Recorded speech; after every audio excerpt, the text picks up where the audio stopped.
Olá, eu sou Isadora Matiello e você está ouvindo o Impacto Científico, um podcast onde a ciência e o impacto social caminham juntos. O episódio de hoje, Esporte e ONGs, unindo paixões à pesquisa acadêmica.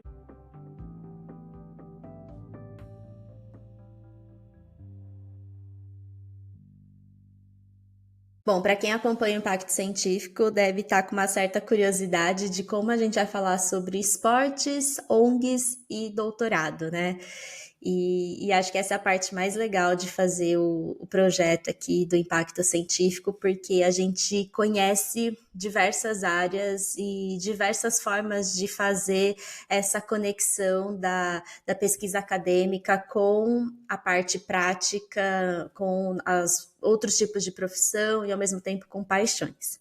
Mas, na verdade, essa história eu não descobri agora. Essa é uma história que eu conheço há já um tempo. Eu tenho a honra de dizer que eu já fui colega de profissão da Daiane França e ela tem uma marca pessoal muito forte, que é a sua paixão pelo esporte. Além da sua paixão pelas ONGs, ela até fala, né, que ela é uma ongueira, né? E ela vai explicar um pouco mais sobre ela aqui. Quando eu sou uma cearense inquieta, sou uma empreendedora por natureza, então sempre resolvi as minhas coisas empreendendo depois que eu fui entender o que isso quer dizer.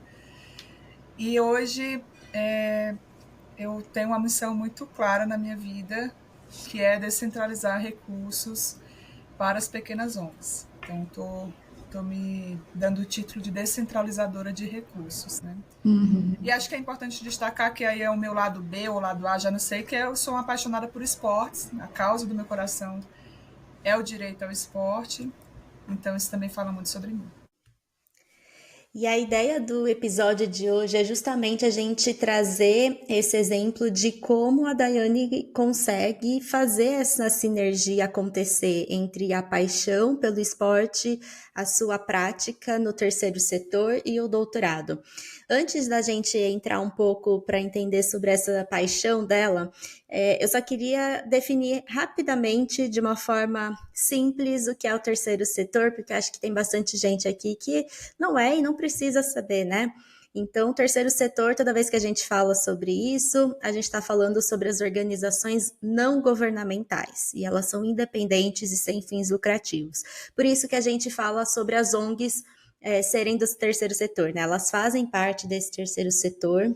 E quando a gente fala de segundo setor, a gente está falando das empresas, do setor privado, e quando a gente fala do primeiro setor, a gente está falando do governo, do setor público. Então, aqui é só um parênteses para a gente poder ficar na mesma página. Então, voltando aqui para a nossa conversa, eu gosto de entender um pouco as motivações, os desejos, os interesses da pessoa para entender essa coisa do porquê ela faz o que ela faz, né? Que eu já comentei aqui em outros episódios. Então, eu queria saber o porquê o esporte, por que essa paixão com o esporte na vida da Daiane? Eu sempre fiz esporte. Quando eu era estava no ensino fundamental, eu tinha uma amiga que a gente morava no mesmo bairro, a gente ia junto, a gente voltava juntas. E ela fazia esportes. E aí eu disse, Fabrícia, pede pro treinador deixar eu fazer futebol, futsal contigo. Aí ela foi, deu certo. Mas eu sempre estava ali, eu comecei realmente com basquete, aí fui pro atletismo, eu fazia provas rápidas, eu era muito magrinha, muito ágil. Então eu fazia provas de 100, 200 e 4 por 100. Aí, mas me dediquei mais, fui melhor no futsal, mas no ensino médio, por exemplo, eu fiz natação. Então, o esporte sempre esteve na minha vida. Eu nasci numa cidade que era muito. Tem uma cultura de esporte muito grande. Então, já tivemos treinadores na seleção brasileira de futsal masculino, no seu tempo áureo. Já demos, né, muitos atletas, desenvolvemos muitos atletas para handball, para vôlei. Então, era um celeiro mesmo de esportes. E aí, acho que naturalmente eu fui me envolvendo. E aí, quando eu fui decidir pela graduação, né, pela faculdade, para mim foi muito natural escolher a educação física. Bom, agora a gente está na mesma página, já conhecemos um pouquinho da Daiane, e aí agora, antes da entrevista começar a rolar, eu queria deixar aqui como que ela aconteceu para você ver como que vai fazer sentido. Então, basicamente, a gente dividiu em 3 etapas essa conversa. Então, a primeira, a gente vai falar sobre o esporte, essa paixão dela no esporte.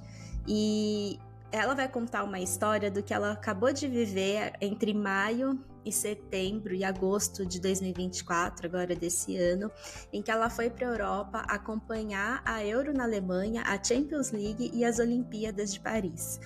E é muito interessante, é uma história gostosa de escutar, porque conta muito dos bastidores dessa viagem, do preparo e também das percepções, da visão que ela teve, um pouco focada ali em captação de recursos, nos projetos, do que rola no mundo, né? Na segunda parte aqui da conversa, a gente vai falar um pouco mais sobre a captação de recursos, e aí ela traz um pouco as suas frentes de atuação, então vocês vão conseguir entender um pouco ali na parte do terceiro setor como ela atua, para a gente chegar na etapa final da entrevista, que é como ela combina, né, como ela traz esses 2 temas para dentro da pesquisa acadêmica, e por que ela faz essa pesquisa acadêmica, já que ela está tão embrenhada em outros temas, ela já está no mercado de trabalho, então é muito interessante a visão dela sobre fazer a pesquisa. Eu espero que faça sentido para vocês, espero que goste. A Daiane é uma pessoa muito inspiradora e tem muito para compartilhar. Então, um bom episódio para você.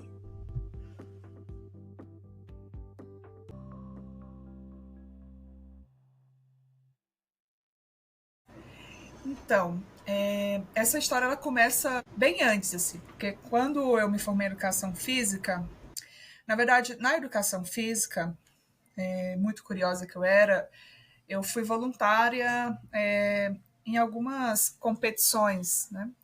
E uma delas que tem tudo a ver com Olimpíadas, acho que foram jogos universitários, enfim, tem uma tipo uma Olimpíada universitária que eu já não me recordo o nome, e ela aconteceu no Ceará, acho que era o ano 2007, e eu fui voluntária.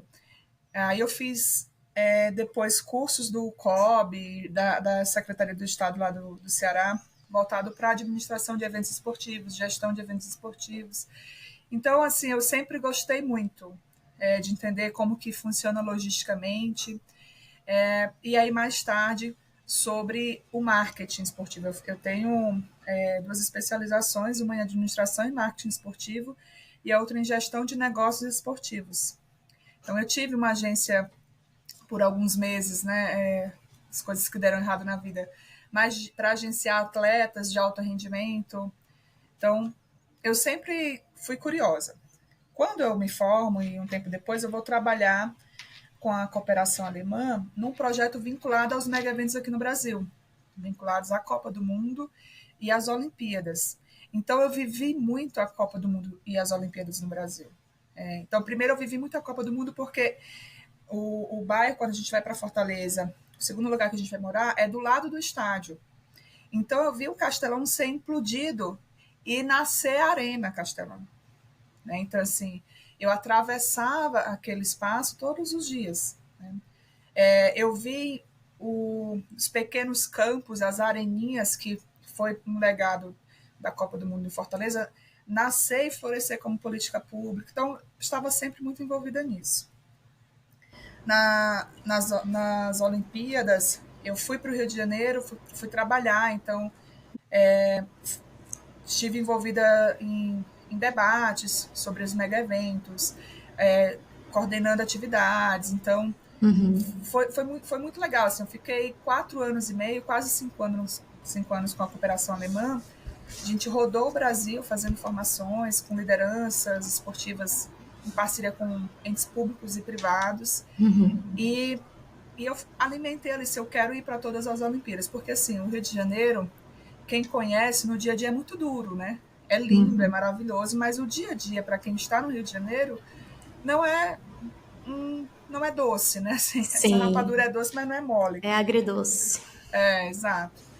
E com as Olimpíadas eu vi assim, deixando à parte todas as questões sociais, ambientais, né, que que a gente tem mesmo que discutir. Mas Uhum. a atmosfera era muito maravilhosa. Eu Uhum. fiquei na minha cabeça se eu quero viver isso de 4 em 4 anos. Aí as Olimpíadas seguintes nós estávamos em pandemia. Uhum. E aí, mesmo que tivesse, eu não tinha me preparado financeiramente para isso. Mas quando aconteceu as Olimpíadas de Tóquio, acho que foi Tóquio em 2021, coloquei na minha cabeça, eu vou na próxima. Uhum. E a Legal. próxima vai ser em Paris. Então, eu estava fazendo o balanço, o pessoal das planilhas, das finanças pessoais, né? E aí, Uhum. eu comecei a comprar o euro em 2021. Quando Nossa, que eu bom. falei assim, tipo, quando eu determinei, assim, não, nós vamos, né? Eu vou. Uhum. E aí, foram 3 anos planejando. Quando a gente olha para o calendário esportivo de 2024, aí já com a Carol, minha companheira, a Uhum. gente vê assim, são uns dias antes, vamos ter, umas semaninhas antes, vamos ter a Eurocopa. Já que tá lá, né? Já que tá lá, e a gente é muito apaixonado por futebol. A gente ama Sim. esporte, mas, sim, o futebol é a nossa grande paixão. Uhum. E é na Alemanha. Eu amo a Alemanha, então trabalhei com os alemães, Uhum. estive na Alemanha já antes. Sim, para mim o melhor lugar da Europa é na Alemanha. Né? Uhum. E eu disse, meu, a gente tem que ir. E aí a gente, ok, então vamos 4 semanas antes, vamos um mês antes. Só que a gente viu também que a final da Champions League seria em Wembley, que enfim Nossa, é maravilhoso. o palco, o grande palco do futebol mundial na Inglaterra, que respira três coisas que a gente gosta muito, que é o futebol, a cerveja e aí no caso a Carol, o rock and roll. Então assim, o Perfeito. underground, né? Então assim, meu, a gente vai. E aí então a gente saiu daqui no final de maio e voltamos na segunda quinzena de agosto, passando pelos 3 eventos, né? Uau, uau, que sensacional, nossa senhora. E como que foi materializar esse tempo todo de planejamento, ter alguém do teu lado comprando o sonho, tendo os mesmos interesses e valores, e isso poder também ser a tua profissão, né? Como que foi Sim, tudo isso? a gente se preparou de algumas formas, fisicamente, para dar conta. De todos os aspectos, né? Porque. Sim, porque a gente não foi, não fez assim, uma viagem raiz, como talvez se eu tivesse 18 anos eu faria, porque também já não consigo. Mas a gente, enfim, fez todas as nossas viagens de ônibus. Assim, nós fizemos 3 viagens de trem somente, porque trem é muito caro, né? E o euro não tá nada legal. Então, a gente fez cerca de 90 horas de viagem de ônibus. Meu Então, a gente Deus. chegou em Londres, a gente foi para Manchester, Liverpool, voltou para Londres, aí fomos para Amsterdã. De Amsterdã a gente vai para Dortmund, na Alemanha, desce para Munique, aí a gente de Munique para Berlim, a gente descobre Praga, para em Praga, que assim para mim foi a maior descoberta, melhor, na verdade, assim, maravilhosa, preciso voltar lá. Nossa, que lindo. Aí a gente fica em Berlim, aí de Berlim a gente ainda passa por Dortmund de novo, porque durante a Eurocopa estava impossível visitar o Borussia Dortmund, que é o grande clube lá da Alemanha, com um histórico incrível, né, que foi fundado por trabalhadores, enfim, eles são muito participativos. Aí a gente vai então para Paris, para as Olimpíadas. Aí Nossa. de Paris a gente aí tem uma outra surpresa na nossa viagem que não estava planejada, a gente vai até o Museu Olímpico em Lausana, na Suíça, assim que Uau. também a gente passou poucas horas na Suíça e já deu para entender porque falam que Suíça é tão cara, Já foi o mas suficiente, né? assim o museu é incrível, incrível. Aí porque a gente tinha um jogo em Lyon que fica pertinho, então a gente fez esse bate e volta.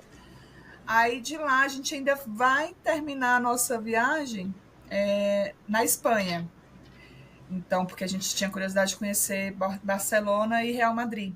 Ah, E aí, de Madrid, a gente volta para casa. Então, assim, todos esses trajetos que eu tô falando aqui, a gente fez de ônibus. uau, caramba, gente, é muito rolê, é muito rolê. Então, muita bagagem para levar, porque a gente vai no período que ainda está frio. Então, a gente Pois leva é. bagagem de frio e de calor, e de muito calor, porque, assim, sensação térmica em Barcelona é 40 graus, sei lá. Uhum. Que Então, mas loucura. assim, a gente se planejou fisicamente, a gente se planejou, obviamente, financeiramente, né? Uhum. Mas isso eu até conto às vezes.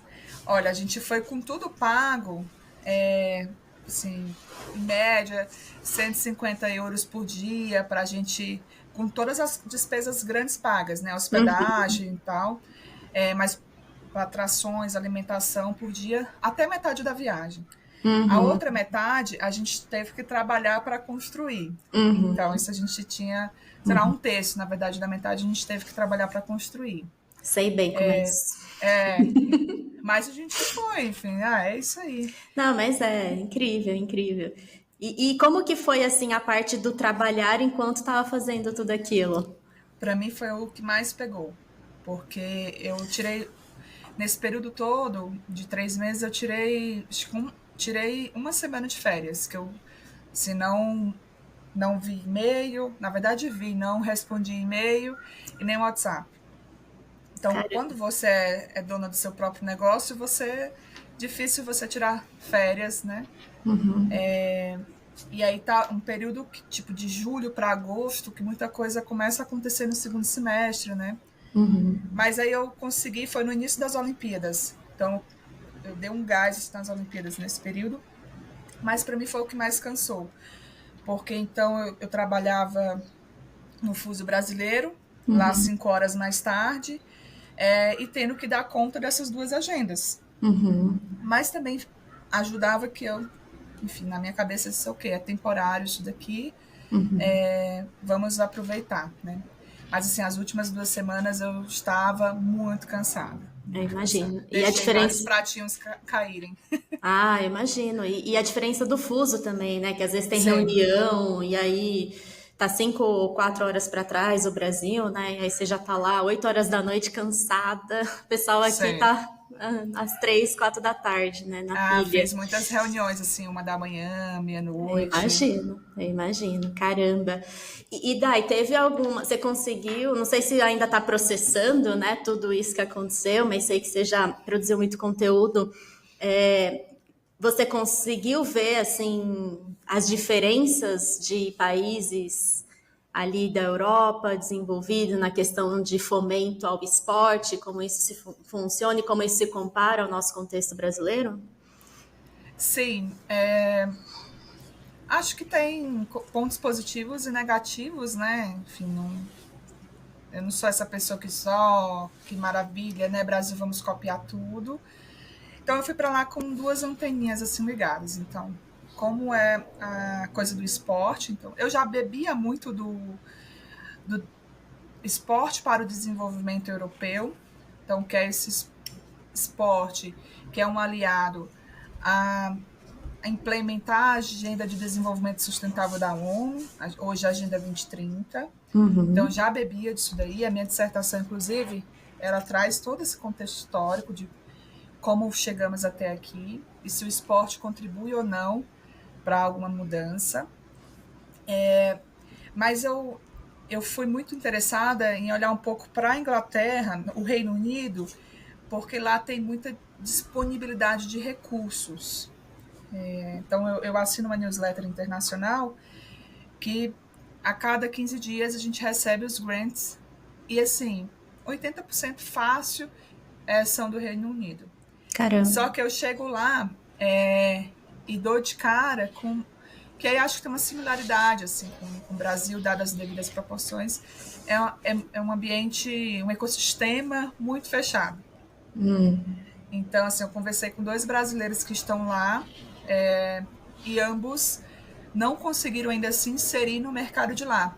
Eles trabalham, prestam consultoria para o Brasil e vivem lá. E eles falaram que é, sim, muito, muito fechado. Né? Então, essa coisa do financiamento, da filantropia, é uma filantropia que ela ainda está... Olha, comparando com a filantropia do Brasil, acho que tem discussões que eles ainda não começaram a fazer, que a gente já está fazendo, Olha e só. vice-versa. Né? Então, tem uma amiga querida que está na Espanha, está no interior da Espanha, e ela me ajudou muito a compreender um pouco dessas dinâmicas, né? De que, olha, você vai chegar aqui com esses debates, talvez de diversidade, e que você vai enfrentar mais resistência do que talvez enfrente no Brasil, e lá você já enfrenta resistência. Né? Claro, soma-se a isso, você é uma estrangeira, blá, blá, blá, blá, blá, blá, né? Então, você que esteve lá também né, com as suas incursões, acredito que tem coisa para falar nesse sentido. Mas eu também conheci uma brasileira do Piauí, salvo engano, que fundou uma ONG para refugiados em Amsterdã, Que legal. nos Países Baixos. Então, assim, ela já está lá há muitos anos, a ONG dela se desenvolveu, hoje é uma grande parceira do poder público. E aí lá tem muito isso, as ONGs, principal fonte de financiamento é público, porque eles têm essas parcerias, como aqui nós temos muitas organizações, mas lá eu fiquei surpresa. Então tem muito envolvimento comunitário, muito essa parceria com os entes públicos, e ela me trouxe uma dificuldade de captar na União Europeia. Olha só. Então a gente ficou conversando um pouco das dificuldades, isso foi bem legal, né? Então eu fico com essas anteninhas ligadas para olhar um pouco como que é esse financiamento, como que é essas relações de trabalho na Europa, se são diferentes ou não no Brasil. Então isso nos primeiros 45 dias da viagem eu estava mais atenta a isso, porque aí depois vieram os Jogos Olímpicos e aí eu fiquei mais concentrada nisso. Mas só para a gente ir para o próximo tópico, a gente visitou 12 estádios, 10 clubes. E os clubes de futebol na Europa, eles têm muita tradição do envolvimento comunitário, muito das fundações, né? Então, também fiquei atenta a como que essas fundações, elas operam, se relacionam, né? Então, por exemplo, a Fundação do Barcelona doa um pequeno percentual dos seus ingressos, da renda dos ingressos ordinários para a fundação. Nossa, incrível. Então isso é muito legal, né? Então eles conseguem executar suas agendas em vários países, sobretudo na África, nos países africanos. Então foi bem legal, assim, eu realmente gostei muito de conhecer. Eu não sou uma pessoa que cria expectativas ou que faz julgamentos apressadamente. Que bom. Então isso me ajuda assim ok, é isso. E aí, como você colocou na pergunta se você ainda está processando, algumas coisas estou processando. A Carol também estava lá com um olhar, como socióloga, tem escrito bastante sobre tudo isso. Muito interessante. E é legal, eu acho que essa coisa que você falou de não ter muita expectativa é também um pouco maturidade, né? Acho que também, às vezes, não porque você quisesse, né, digamos assim, ter uma maturidade nisso, mas às vezes também, enfim, junta com a experiência, porque é ruim essa coisa de glamorizar, né? Ou lá fora, essas coisas. Então também a gente ir mais com o pé no chão e ver que tem parte boa e parte ruim em ambos os lugares e a troca. E aí, assim, como que você hoje divide mais ou menos o seu tempo? Quais são as frentes de trabalho ou de organizações? Bacana. Então, hoje eu tenho vamos dizer, uma consultoria. Eu não gosto muito de classificar assim, mas é como as pessoas entendem, uma consultoria que é a Mais Impacto. E eu tenho um negócio que é a Líderes Esportivos. Então, elas vão ter missões muito similares, porque em ambos os casos eu estou interessada de contribuir com as organizações que estão no interior do Brasil, as organizações de pequeno porte financeiro. Perfeito. Sendo que no Líderes Esportivos eu vou ter algumas outras finalidades. Então, eu vou estar falando de gestão e captação de recursos, sim, mas eu também vou estar falando de inclusão e permanência de meninas no esporte. Eu vou estar falando de empoderamento de meninas e mulheres por meio do esporte. Eu vou estar falando sobre como a gente dá qualidade, melhora a qualidade das aulas de esporte e atividades físicas nos projetos esportivos. Então, tem ali algumas linguagens, alguns objetivos que são próprios dos projetos esportivos, né? Então, o Líderes Esportivos, ele nasceu em 2021, quando eu ainda estava à frente do Instituto Esporte Mais, e eu criei o Líderes para ser uma spin-off, para ser um negócio, para gerar renda para a ONG. E aí, quando eu saio da organização ano passado, né, encerro 9 anos à frente como presidente, então eu brinco, eu faço separação de bens, né, porque então tinha sido uma coisa que nasceu, inclusive, com outro CNPJ, já nasceu já separada, então nessa separação eu fico com Líderes Esportivos, né. Boa. E aí, na Mais Impacto, o que eu percebi, né? Então, assim, eu coordenei um projeto de aceleração social chamado Construindo o Futuro em São Paulo por 3 anos. Trabalhei na Fomenta, e sempre ali conectada com outros negócios que trabalham com acelerações. E eu comecei a entender que talvez não seja isso que vai resolver agora o problema. Então, qual é o problema, Daiane? O problema que eu estou olhando, né? A centralização de recursos, o desenvolvimento institucional, as capacidades dessas organizações. Então, acho que as acelerações, elas tiveram um papel muito importante, e talvez ainda tenham, né? Mas de acelerar de fato, isso aqui está muito desigual, vamos tentar agora equilibrar. A gente está equilibrado, então, mais equilibrado do que antes. Então, qual é a minha percepção agora? Agora a gente precisa trabalhar focado com essas organizações. Perfeito. Então, eu saio dessa lógica do atacado, né? Então, eu vou trabalhar agora com grupos menores de organizações. Então, aí eu construí um método de planejamento estratégico de captação de recursos, onde a gente acompanha essa organização no mínimo 6 meses, arrumando a casa de fato, e aí isso passa por 4 fases. Então, fazer pela organização, fazer com ela, observar ela fazer, e aí tem a passagem de bastão, que a gente faz uma avaliação do que ela está fazendo. Que legal. E aí aí eu tenho acompanhado agora 9 organizações avulsas, e aí alguns institutos e fundações que sentem essa necessidade. Então essa necessidade não é da minha cabeça, então eles sentem essa necessidade de que, olha, a gente já tem rede, a gente já tem informações, mas não tem sido suficiente. E aí os desejos dessas fundações são alguns, né? Então elas querem repaginar o seu portfólio, né? Quer renovar o portfólio, então ela quer fazer isso de uma maneira que não prejudique a organização. Então, tipo, olha, 2 anos aqui, a gente vai de fato acompanhar essa organização no dia a dia, para que, ok, agora ela consegue mesmo andar com as próprias pernas, né? Então, tenho também tido a felicidade de estar com institutos e fundações maduros, que já passaram por alguns processos, e que a gente está trabalhando com poucas ONGs. Então, acho que tem um único instituto que eu trabalho com um grupo de mais de 10 ONGs. Todos os outros a gente trabalha com pequenas ONGs, grupos de 7, de 2 ONGs, tem uma que é uma ONG, e a gente já está indo para o 2º ano. Então, eu comecei esse experimento ano passado, e aí quando chegou dezembro, eu pensei, talvez agora seja o momento de ir para minha carreira solo, né? Fazer essa separação de corpos aqui.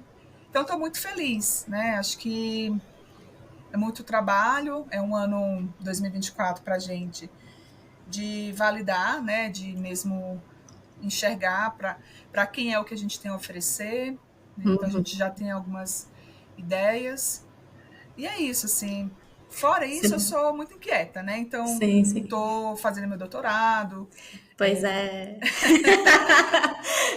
Então, isso aí é o que eu quero saber. Você já faz um trabalho extremamente relevante, né? Que é fazer essa mentoria personalizada, que a gente sabe que tem um puta impacto, assim. E você fez um trabalho incrível, né? Com essa viagem, e que acho que traz bastante a questão do esporte em voga, até para quem não estava muito ligado a isso, né? Tem a questão dos textos que você faz, as consultorias diversas. Por que você foi colocar um doutorado nisso? Me conte, por favor, que aqui vai virar uma terapia agora. Eu acho que foi uma questão de timing. Eu pensei, nunca vai ter momento bom. Então, ano passado eu concluí o meu mestrado. Então, concluo o meu mestrado no momento que eu tô pré-operatório, que eu vou fazer meu casamento civil, porque eu vou fazer também porque eu vou me operar. Então, era um caos. Emocionalmente, eu não estava no meu melhor momento. Então, mas consigo fazer tudo isso, defendo a dissertação, tudo ok. Aí, o que eu pensei? O meu objeto de pesquisa agora, ele vem muito da dissertação. Tá. Então, assim, eu construí meio que uma estrada. Uhum. Foi mais fácil escrever o projeto. Tá. Eu já tinha orientador, né, de alguma maneira, e eu não mudei de programa. Então, eu me mantive no Mudança Social e Participação Política da EASH, USP. Uhum. Então, eu pensei, cara, tudo contribui para que eu faça. Eu vou passar nenhuma garantia, né, assim, nenhuma mesmo, assim, fui com muita humildade, mas eu gostei muito do meu projeto, eu gostei do meu projeto até mais do que eu gostei do mestrado. Que Então legal. eu fui mais confiante, assim, não, então eu vou. E aí o que acontece? Quando eu faço o projeto do doutorado e eu submeto, eu eu concorro ao edital Saberes, do programa Saberes da Rede Como A. Uhum. Então eu faço um pedacinho do meu projeto de doutorado para os Saberes. Tá. Que aí no meu doutorado, o que eu vou investigar? A decolonização do financiamento de projetos esportivos, olhando a relação de organizações, patrocinadores, por meio, imbuídos ali na lei de incentivo ao esporte, Uhum. a lei federal, que ela é, se não a principal, mas uma das principais fontes, estratégias de captação das organizações de esporte. Né? E aí, quando eu reflito, espelho isso para os saberes, eu quero olhar especificamente a relação do ISP, do investimento social privado, com as organizações do Nordeste que utilizam leis de incentivo ao esporte. Certo. E aí, assim, para mim estava muito legal de fazer, né? Eu pensei, ano que vem vai ser maluco, já tem a viagem, já tem tudo, que já estava tudo planejado. Uhum.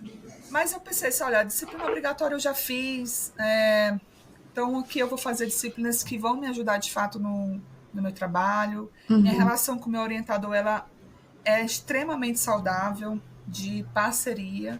Então, acho que, assim, eu falo com algumas colegas, elas e eles, e, tipo, sei lá, minoria que tem essa relação saudável, né? Então, assim, acho que isso me ajuda muito. Ai, que não, mas é sensacional. Você é merecedora de tudo isso. Mas vamos lá, eu tenho várias dúvidas desse processo. Vamos começar com o primeiro aí, que acho que ele é mais rápido até. A questão da rede saber, da rede como A, você ficou sabendo por conta de estar no meio da filantropia, certo? Ou é algo que é bem Certo, divulgado? Ah, tá. Então é. certo. Eu acho que eles tentam ter uma divulgação mais ampla. Dois amigos me mandaram no meu WhatsApp e depois eu fui dar uma olhada.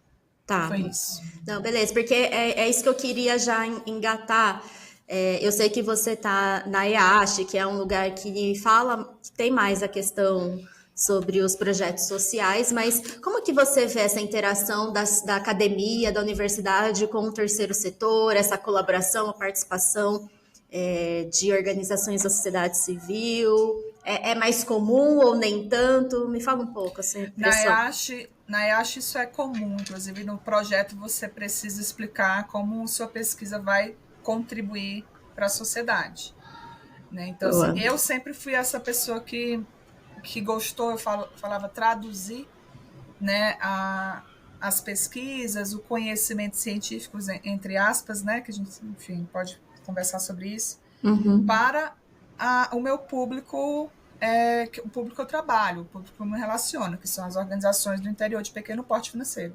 uhum, Então, eu sempre fui essa pessoa. Então, as minhas pesquisas, elas foram muito nesse caminho. E aí, uhum. o ProMUSP, que eu posso falar, ele é muito atento a isso. Tá. essa relação da universidade com a sociedade, né, com o impacto. Exato. Mas assim, quando a gente, acho que quando fala ciência é um termo muito complicado de explicar, né, assim, é difícil, mas eu estou usando aqui porque dependendo do público chama mais gente também para conversa. Sei. Mas como que você acha que a tua pesquisa, porque é muito claro a contribuição de como você faz já essa conversa com o terceiro setor, com as Uhum. organizações, com os beneficiários, mas como que você imagina essa produção, vamos dizer, na comunidade científica, né? O que que você pretende contribuir? O que que você quer que a ciência comece a olhar mais? Legal. Vou te dar um exemplo que talvez esteja mais concreto para mim, que é o da minha dissertação. Então, a minha dissertação, eu analisei os impactos e desafios de um programa de cooperação internacional, que inclusive foi o programa que eu coordenei na Embaixada da Alemanha. Tá, E aí isso está dentro de um guarda-chuva que é do esporte para o desenvolvimento. A gente tem uma produção acadêmica sobre esse tema, internacionalmente, robusta, com grandes legal. contribuições da Europa, dos Estados Unidos, como de forma clássica acontece. Sendo que é um conhecimento muito colonizador. É um, o norte está sempre pesquisando o sul. Uhum, Então, qual foi um dos meus pontos? Olha, a gente quase não tem, assim, acho que a minha dissertação, se não foi a primeira, é a segunda, no máximo a terceira, que vai falar sobre esporte para o desenvolvimento no Brasil, com esse recorte específico. Né? boa. E aí, qual a contribuição? Primeiro, fazer o histórico desse projeto, que foi super interessante no Brasil, em língua portuguesa. Não tínhamos. É, basicamente, toda a minha referência bibliográfica foi internacional. Né? Então, eu quero que as outras pessoas que vão estudar esse tema, desejo, né, que elas não precisem recorrer. Hoje tem as inteligências artificiais, ajudam um bocado, Uhum, mas a gente tem muito conhecimento aqui. Né? muito. Então, também trazer a nossa lógica, né, latino-americana de que, ok, o que é um projeto de esporte para o desenvolvimento no nosso território? Uhum, Então, explicar isso, né? E aí é nessas análises que me vem, né, na análise dos dados, que surgem ali as relações assimétricas de poder, do norte para o sul, mas também do sudeste para o norte e nordeste do Brasil. entendi. Então, das ONGs maiores sobre as menores, né? Do, dos financiadores que estão na Europa para o Brasil. Então, Uhum. daí me surge as primeiras ideias para o doutorado, para estudar essas relações. Porque aí uma das coisas que eu defendo é assim, olha, captação de recursos, que é a dor das organizações, de qualquer causa, não vai se resolver com capacitação. Porque a gente está falando de quem capta mais no Brasil é quem tem o capital social. O que é capital social? Então, como eu desenvolvo capital social? Então, aí é que o meu conhecimento eu quero aplicar às organizações, no Uhum, cotidiano. Né? Então, quero explicar para ela o que é um capital social. Né? uhum, Então, eu fiz um texto recente na newsletter Mamão com Rapadura, falando justamente isso, né? Assim, era a chamada incompetente eu, que aí conectando com essa coisa da saúde mental, Isa, uhum, muitas mulheres, depois que saiu a pesquisa ano passado, começaram a me procurar, algumas da captação de recursos, porque logo veio a pesquisa né, da consultoria Mobiliza e da uhum, plataforma conjunta, olhando especialmente para as captadores de recursos, elas vêm e dizem, olha, é, as fundadoras, os fundadores têm uma expectativa que eu capte tanto quanto elas. uhum. Aí eu sento com essas pessoas e eu falo assim, olha, vamos olhar aqui, vamos dar um passo para trás. Me explica quem são esses seus fundadores. Aí são pessoas ricas, famosas, ex-atletas, campeões mundiais olímpicos, né? Tipo, aí eu falo para a pessoa, se você não vai captar como ela. Não tem Então, como, né? vamos tirar isso da frente, né? Se você ainda é uma mulher negra, se você é uma, né, periférica, Sim. Então, Nossa, muito legal isso. Tirar é, fantasia, né? E aí, exato, como educar isso para esses fundadores, né? exato, Porque aí é fácil botar um monte de meta, né? Nossa, que exatamente. complexo isso. E você acha que trazer os dados da tua pesquisa acadêmica, traduzindo pro seu dia a dia, também é algo que você acha que vai te ajudar, assim, né? No, assim, ajudar obviamente vai, mas eu digo assim que vai se fazer mais entendida por ser um dado acadêmico? Ou você acha que isso não é necessariamente? A depender de com quem eu converse, sim. Tá. Né? Tipo Então, quem, assim, você acha? sobretudo os filantropos. Uhum, Né? Nós temos uma filantropia paulistana, inclusive, que ela é muito. É uma elite intelectual. Né? Então, assim, elas são muito baseadas nos dados, né, nos números mesmo. Então, como articular, conversar com elas nesse lugar? Então, ainda que eu perceba que há uma tentativa de flexibilização, né, de construção de confiança, que é a palavra agora da moda entre eles, no fim do dia, eles vão precisar de relatórios, eles vão precisar de coisas que justifiquem a tomada de decisão deles. entendi. Então, eu percebo que ajuda, assim. E aí eu não quero ficar no cinismo de dizer, olha, é assim, né? Vocês são os colonizadores, não. Mas, ok, sabendo que é assim que funciona, o que a gente pode fazer para diminuir esses desafios, né? Essa distância. E aí, por exemplo, você acha que você traz esse tipo de pesquisa para a própria organização fazer, ela trazer dados para na hora de captar, isso é um tema, porque onde que eu quero chegar? Seria interessante ter mais parceria porque a organização às vezes não tem tempo ou nem quer, né? Não rola fazer tudo, mas ter uma parceria com quem gosta de fazer isso e está disposta a fazer esse tipo de análise de dados? Como que é essa discussão com os gestores, os empreendedores? Sim, acho que a depender da maturidade da organização, né, ou seja, dessa liderança, aí a gente vai colocando com outras palavras, de outras maneiras, né? Mas, por exemplo, uma coisa que eu trabalho com as organizações, a organização chega e quer assim, eu quero captar, qual vai ser a minha estratégia, a minha fonte? Ah, eu espera aí, mas qual problema você está resolvendo? Não, eu quero levar futebol para X pessoas. Não, mas qual problema você está resolvendo? Então, eu faço um trabalho que é, vamos entender o seu problema, o seu contexto. Sim, aí eu trabalho na pedagogia do espanto, então eu falo assim para elas, o que você faz não é nada de extraordinário, mas o problema que você está resolvendo é isso que vai conectar com os teus parceiros, os teus doadores. Porque o Uau! que você faz, qualquer pessoa pode fazer, concorda? Aí eles relutam a concordar com isso, mas a gente vai fazer um primeiro trabalho é fazer olhar os problemas. E aí, ao olhar os problemas, a organização vai se dando conta de que ela não entende o seu problema de fato. Então, isso impacta na captação, isso impacta na comunicação. Né? Então, Entendi. aí a gente meio que cria um chãozinho ali para começar a trabalhar. Aí, quando eu vou analisar os problemas, aí eu tenho os dados. Né? Aí vou explicar o que são os dados secundários, o que são os dados primários, né? O que você tem dentro de casa e o que você vai buscar. E aí Legal. tem, até conversando um tempo desse com a Ana Tomazero, do IPFEM, a gente estava falando de fazer o storytelling com dados. Né? Inclusive tem um livro com esse nome que é muito legal. Legal. Então, montar o seu pitch, né, a sua apresentação, tendo um arco que seja um storytelling com dados.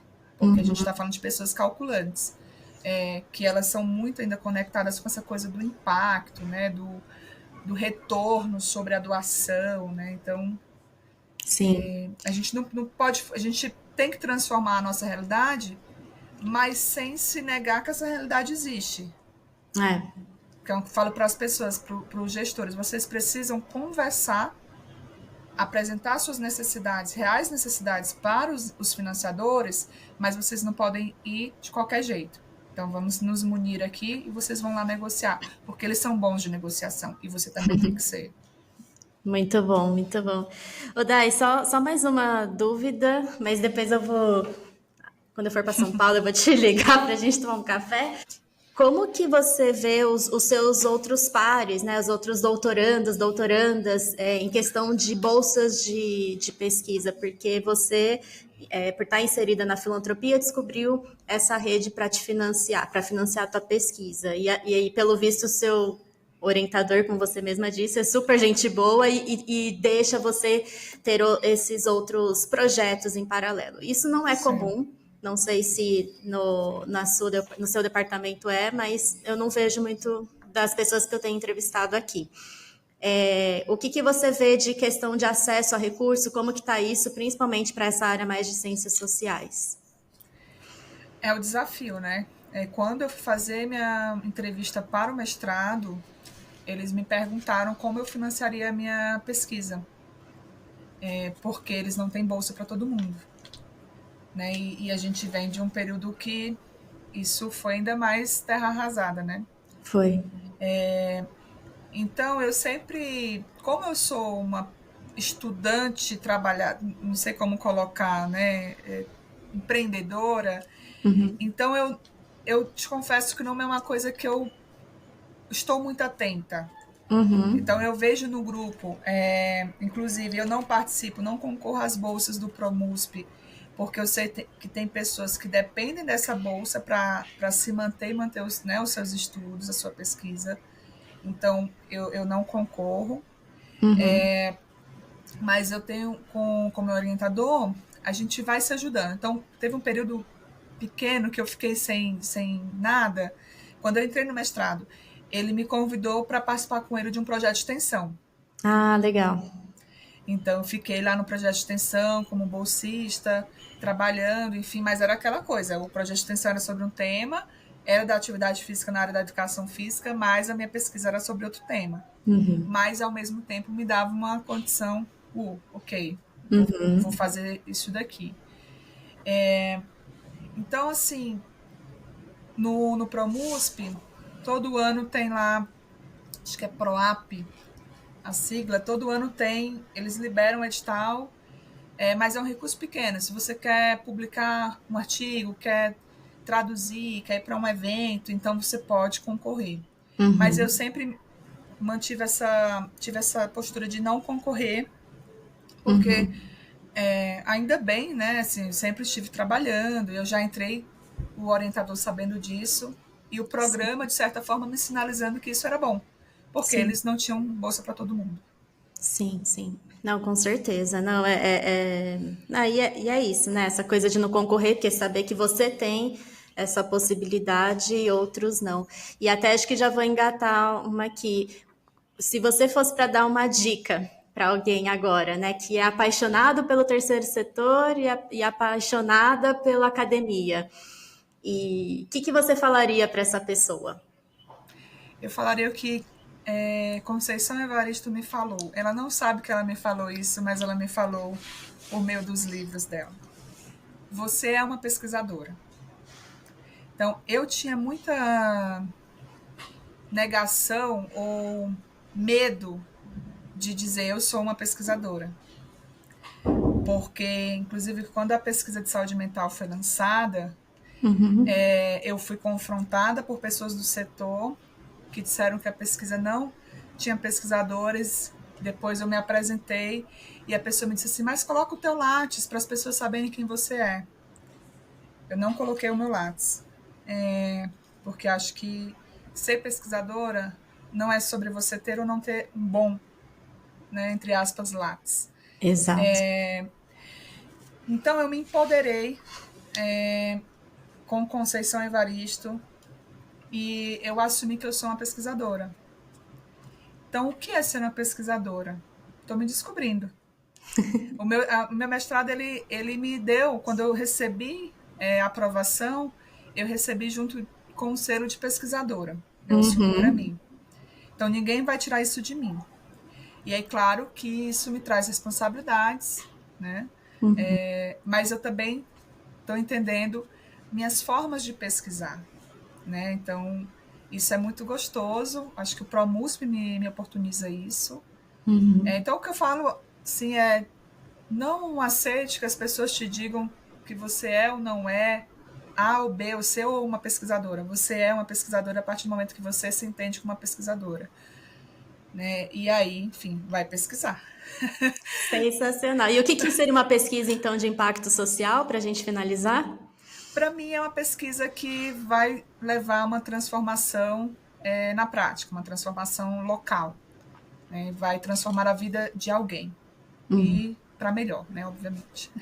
Maravilha. Dai, super obrigada, viu, pela participação, por ter contado tudo. Eu sei que é bem pouquinho até de tudo que você pode falar, mas eu vou deixar aqui as suas redes sociais na descrição, para as pessoas. Tem bastante conteúdo para ver, mas tem alguma que você quer deixar em destaque, alguma coisa alguma dica, não sei, né, de algum conteúdo que você acha que seria bom começar para quem está te conhecendo agora?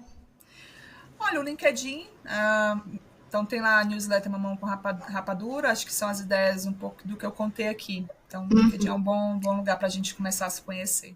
Maravilha, Dai. Então, super obrigada mesmo por tudo que você faz para a sociedade e por ter topado participar aqui também. E sucesso, sucesso sempre. Vou continuar aqui te acompanhando, sempre aqui aplaudindo nos bastidores, não, na plateia. Eu sempre falei errado, na plateia. Obrigada, viu, Dai? Um beijão para você. Eu que agradeço, Isa, sucesso também nos seus novos rumos. Amém, Obrigada. obrigada. E se você chegou até aqui comigo, o meu muito obrigada. Se você gosta do projeto do Impacto Científico e quer apoiar de alguma forma, é só compartilhar com qualquer pessoa que você acha que vai fazer sentido esse conteúdo. Isso já ajuda bastante aqui o projeto. Caso você queira sugerir alguma entrevista ou pauta, assunto, enfim, é só mandar por e-mail no comunidade@impactocientifico.org ou mandar mensagem pelas redes sociais. Nós estamos tanto no LinkedIn como no Instagram, no @impactocientífico. É isso, espero que tenha gostado e até a próxima semana.